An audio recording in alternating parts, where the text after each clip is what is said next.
Welcome back to another Sculpt Sessions. Nice, we're off to a good start. Welcome back to another Sculpt Session Sunday. I'm your host, Sash, and I am here with the wonderful Mandizzle. Hey guys. And today we're going to be chatting about things that we see girls doing in the gym that is holding them back. And this is not to call anyone out. We're not coming for anyone specific because we've done pretty much Mhm. all of these before. And if you do feel called out at some point, that's a good thing because that means that we can fix it. So, like, I just want to jump right into this because I feel like this is going to be a really hot conversation. And like I said, if your feelings get a little bit hurt or you feel like I'm talking about you, I'm not talking about you specifically, but like we could change something. So, anyways, without further ado, I think one of the biggest things that I see people doing, and girls, guys, whatever, we're going to talk specifically to the girls, but one of the things that I feel like I see girls doing when they go to the gym is doing random workouts.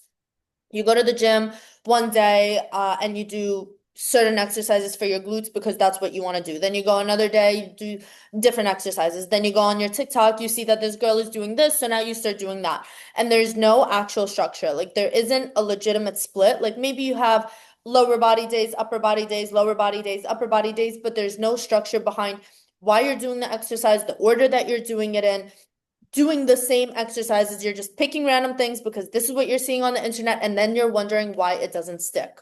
And it doesn't stick because there's no sense of progressive overload. There's no sense of actually locking down the exercise and the form because it takes more than one session, one lifting session to really lock down the exercise, the form, feel good, and progressively overload. And it's just, I feel like we really just need to stop with the random workouts because at the end of the day, random workouts just mean random results. And I will stand by that forever. Like, we want to be following a specific program for 6 to 8 months before making any changes to the actual exercises. So, I'm sure that when you started your fitness journey, there was an aspect of this that you can relate to because I know that I can relate to it. So let's just talk about it. So, to be honest, I think I only had maybe about a month or two of like random workouts. And this was in when I started working out, this was in the time when fitness coaches and influencers like just started becoming big on Instagram. So I followed a bunch of these girls. I would like the workouts that I saw them doing where I'm like, oh, they have big glutes. I want to do this. I want to do this. And I would like just randomly put these workouts together for myself and like I didn't know what the fuck I was doing. I was just like doing my best. I would go in a dark corner, like, or in a studio if it was open and like do that. But then I guess I don't want to call it luck, but I saw that there was like a nutrition company, One Up Nutrition, was running like a 8 week or 12 week something like transformation challenge. So I signed up for that and they gave you structured workouts. Mm, And so once I had a structured workout, I was like, oh, this makes way more sense. Now I don't have to think about what I'm doing. And I started seeing results way faster. mm. So I Yeah. think I got really lucky to like catch that at the beginning of my fitness journey, especially if you're new to lifting and you guys have heard of like the newbie gains. If you have structure with them, like, oh my God, the yeah, the limit does not exist. Yeah, literally will skyrocket. No, I could relate to that to an extent. I feel like, I mean, when I was on and off with my fitness journey, like before I actually got like super consistent with my workouts, it was kind of, I would go to the gym and I didn't really know what I was doing. I would just almost use whatever was available and whatever felt like safe to use. So like machines, which I still use machines till this day. I love machines. I think that they're awesome, but I would really stick to a couple things that I felt like were safe equipments.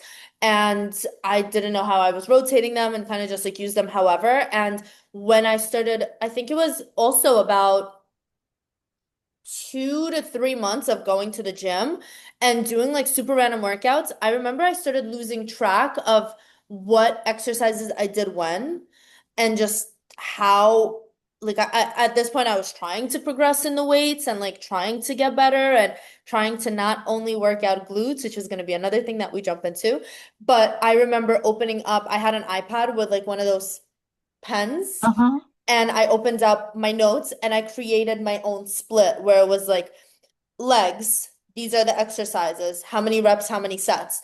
Upper body. My upper body was a chest and tricep day. Oh. I worked out chest, I Oh. know.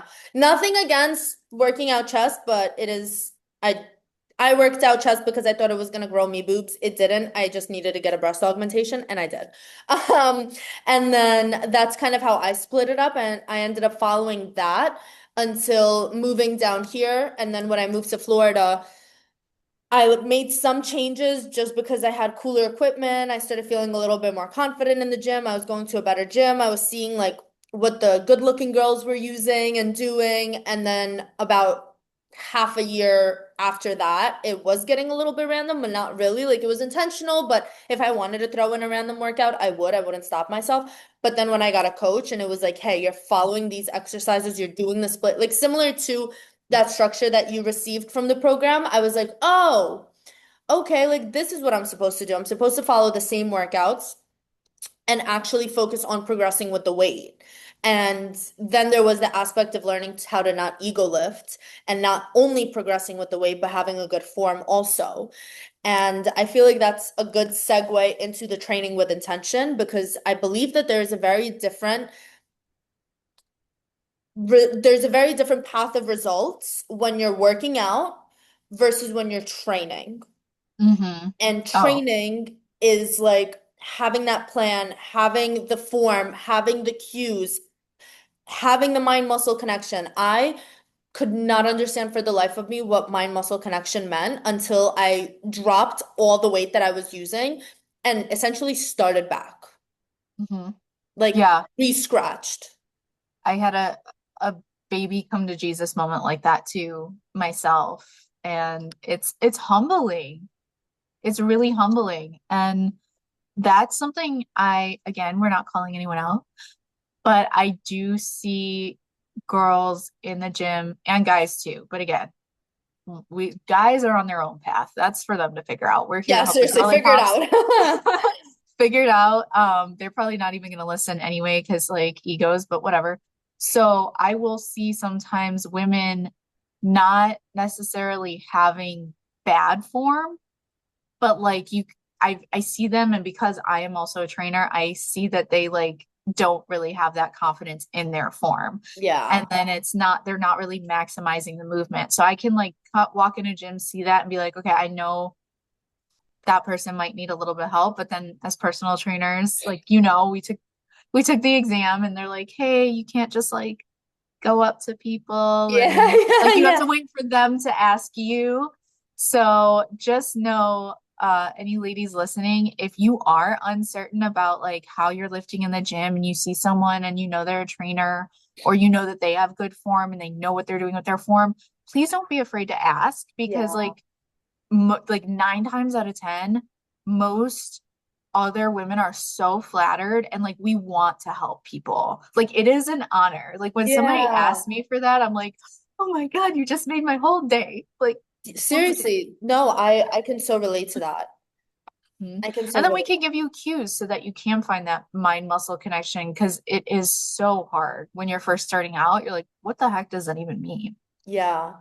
Yeah, and I will say like with that, it's not something that you even like just grasp and hold on to. Like it's something that you need to train essentially and make adjustments to. And I don't want to jump too deep into it, but even in that form, what you're mentioning about the form, I felt like I had pretty good form on a couple exercises. And I, as of recently, started sending my coach like my form videos just so she can give me any like little additional cues. And even for something like a lat pull down that I was doing, and she gave me a cue of like where to drive my elbows to when I pull them down. And when I'm coming up, like straightening out, but not letting my shoulder, like I wouldn't let my shoulders come up, but I also wouldn't straighten my arms out to get a full stretch. So like small little things that you don't notice make such a big difference, or it could literally be as small as turning your foot 10 degrees. Like, Oh yeah. no Yeah. joke, such tiny little things could make such a big difference. So that helps change working out to actually training and actually progressing. And another thing that I just want to throw in here, and I understand work gets busy, life gets busy, but if you are in between sets and okay, you're taking 60-second break, you're taking 90-second break, you go on your phone, you check something, whatever. If you are sitting, just sitting there scrolling for 5 minutes or having a whole conversation, you're you're losing the pump. Like that's just the best way. Like, yes, it's not right. You're holding up the machines, you're holding up the equipment, but like at the end of the day, you're losing the pump. Don't Yeah. lose the pump. Yeah. Unless unless you are a power lifter and you're supposed to have 5-minute breaks, get off your phone, like put a temporary pause or Or do some not phones have, disturb. Yeah, I put it yeah, on do not disturb. don't look Don't at be your apps. bothered. Just use a little timer, take a breather. If you're like me, and I have a pretty high step goal right now, what I've started doing is I'll put my timer on and then I'll just I'll walk a lap around the gym to get extra steps in. But you stay focused, you stay on it. Yeah, yeah, that's actually a good thing too. And something that we mentioned a little bit earlier was going to the gym. Well, this is what I would do when going to the gym, and I would pretty much only train legs because that's all I wanted to grow. Yeah. Yep. And I feel like that needs to get spoken about is, oh, I don't want to have a really big upper body. I don't want to grow my upper body. I don't want to whatever, whatever. I only care about growing my legs. And then they only go to the gym and they only train legs. And that causes some problems. Yeah. Yeah, that does. I'm guilty of that too. For a hot second, I would do like legs 4 times a week. And you can't recover. So I know like if you're a newbie, the thought is like if I do this more, I'll get more results. But it kind of takes it back to your other point, Sash, where it's like we don't really want to be just working out. We want to be training. We want to be intentional about it. And to that point, if you train legs 2 to 3 days a week intentionally and you take the recovery, because let's be real, your muscles grow when you sleep, when you're recovering. They don't grow from you pushing 5 plates on the leg press. Like, yes, that's part of the equation, but the bigger part of it is you need to recover to actually Yeah. grow. Otherwise, you're just exhausted. So if you're one of those girly pops that is training legs 4 or 5 days a week, you are impairing yourself. I'm sorry. Yeah. Don't do it. Yeah. Pull it back. I feel like the only girls that could possibly get away with 4 leg days maybe is wellness girls. Yeah, and if they're like But recovering, and I'm sure that's part of their protocol, that's different. But if you're a newbie, don't do no, no. it. And another thing that you shouldn't do is too much cardio. And Mm. too much cardio. And also, quick little side note, but I don't think that cardio should be done before weightlifting unless it is spread out. So, like, if you're doing like a fasted cardio kind of thing, and then you're going home, you're eating, you're hanging out, you're relaxing, then you have a meal, and then you go weight train, that's cool. But if you're walking into the gym, you're doing 25 minutes of cardio and then getting into your lift, or I mean, I I like to split up cardio and weight training completely, but if I need to do cardio, it's happening after my lift. 100%. If it didn't happen way before. I agree. I'm all on board for that. I did know one coach that would like do a quote unquote warm up for like 25 minutes of cardio. Yeah, Like, I knew one of those too. I know you did. We both did. Uh, but to me, I'm like, that isn't training again with the intention, with intentionality and working with your body. If anything, I think that just causes, first of all, it hinders your gains, number one, because you're not going to have the energy to lift properly or with the proper form or have that mind muscle connection. You're just going to be gassed. Yeah, Um, but then also we're gonna have more inflammation. a lot more inflammation. Yeah.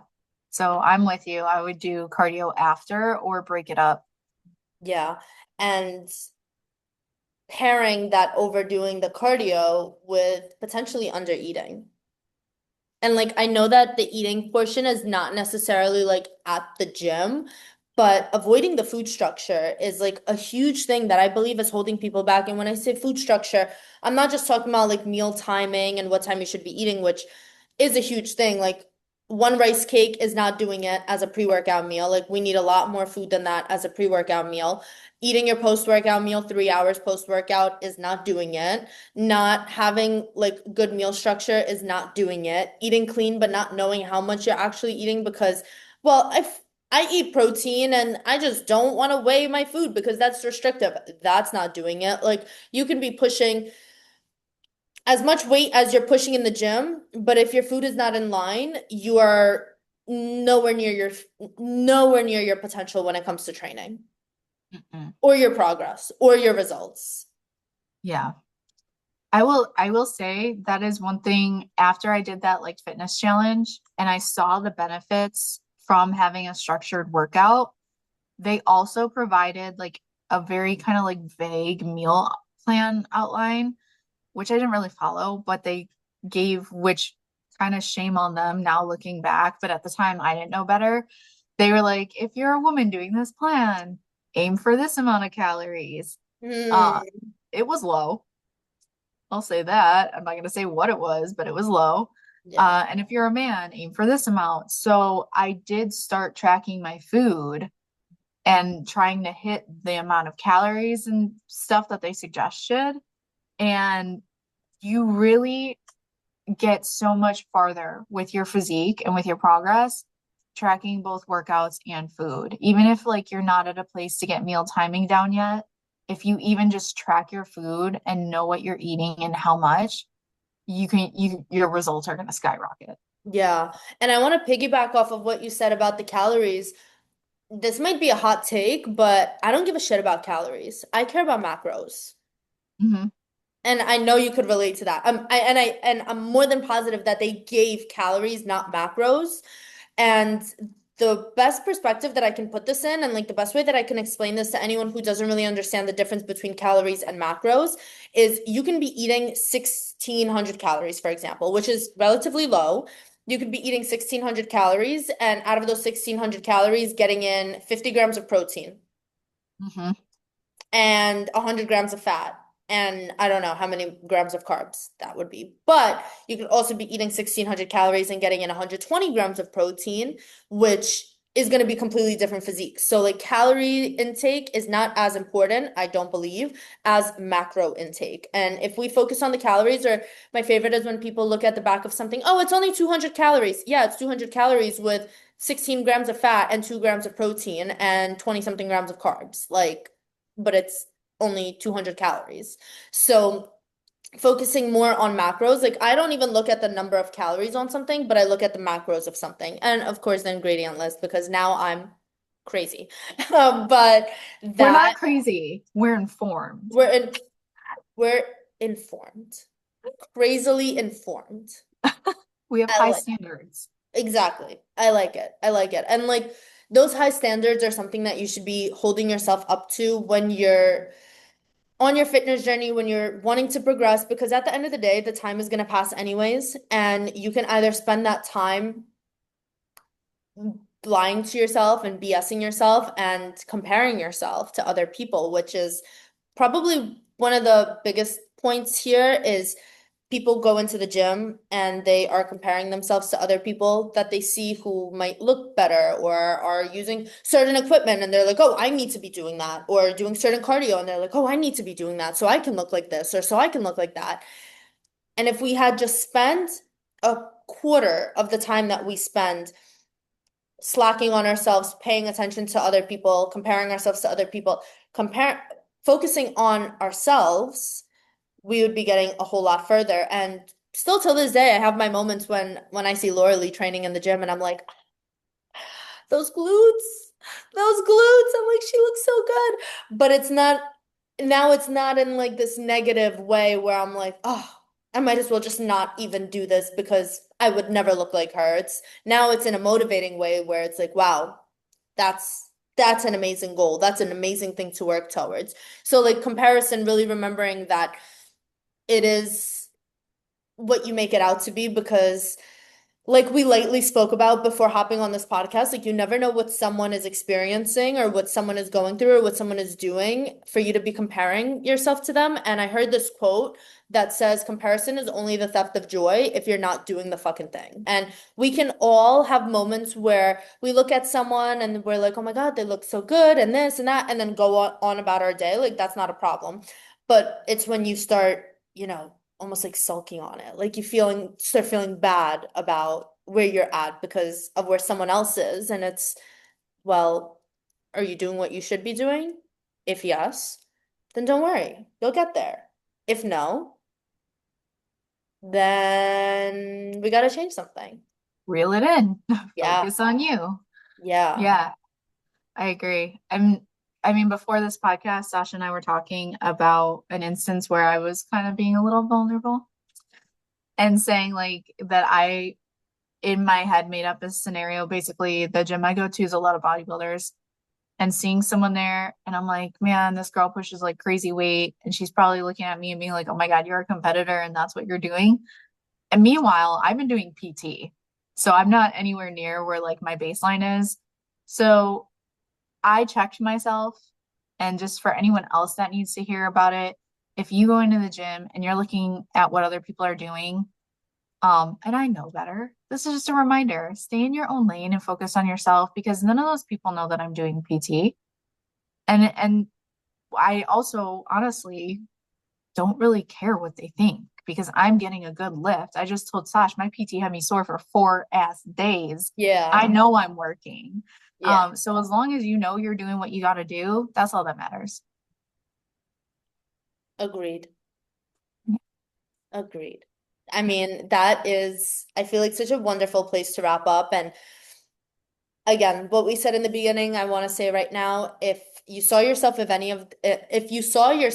any of these things that we said, that's a good thing.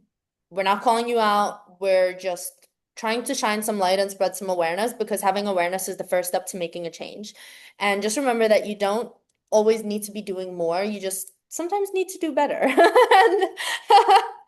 um, yeah, I think what you said just was such a beautiful way to close this out. And just know if you ever have any questions about gym, your fitness journeys, anything along those lines, Mandy and I are both coaches. I will have both of our Instagrams linked down below. So you can always feel free to reach out to us, bounce some ideas off of us, pick at our brains. We're here for that. And yeah, thank you for tuning in to another Sculpt Session Sunday. Mans, do you have any last words for the people? Just do it, as Just in tracking. Nike. Just Nike. Nike workouts, nutrition, water, sleep. Just do it. Just do it. Just do That's it. Just do it. And what else you should do is like, comment, and subscribe because that helps the podcast grow. All right, guys, we will see you on the next one. Hop on over to Mandy's every Monday, Unfiltered and Functional. Those drop, like I said, every Monday. These drop every Sunday. So I will see you on the next one. We will see you on the next one. And I hope you have an incredible rest of your day. Bye. Bye.